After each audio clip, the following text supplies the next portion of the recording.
ذو الافقار علی بھٹو پاکستان کے سابق وزیر اعظم لاڑکانہ سندھ میں پیدا ہوئے۔ ان کے والد سر شاہ نواز بھٹو مشیر اعلی حکومت بمبے اور جوناگڑھ کی ریاست میں دیوان تھے۔ پاکستان میں آپ کو قائد نوام یعنی عوام کا رہبر اور بابائے پاکستان بھی کہا جاتا ہے۔ 11 اب پاکستان کی تاریخ کے مقبول ترین وزیر اعظم تھے ذوالفقار علی بھٹو۔ ذو الافقار علی بھٹو نے 1950 میں برکلے یونیورسٹی کیلیفورنیا سے سیاسیات میں گریجویشن کی۔ 1952 میں آکسفورڈ یونیورسٹی سے اصول قانون میں ماسٹر کی ڈگری لی۔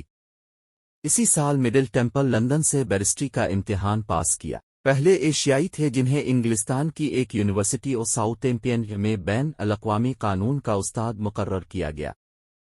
کچھ عرصہ مسلم لا کالج کراچی میں دستوری قانون کے لیکچرر رہے۔ 1953 میں سندھ ہائی کورٹ میں وکالت شروع کی۔ 1977 کے عام انتخابات میں دھاندلیوں کے سبب ملک میں خانہ جنگی کی سی کیفیت پیدا ہو گئی۔ 5 جولائی 1977 کو جنرل محمد ضیاء الحق نے مارشل لا نافذ کر دیا۔ ستمبر 1977 میں مسٹر بھٹو نواب محمد احمد خاں کے قتل کے الزام میں گرفتار کر لیے گئے۔ 18 مارچ 1978 کو ہائی کورٹ نے انہیں سزائے موت کا حکم سنایا۔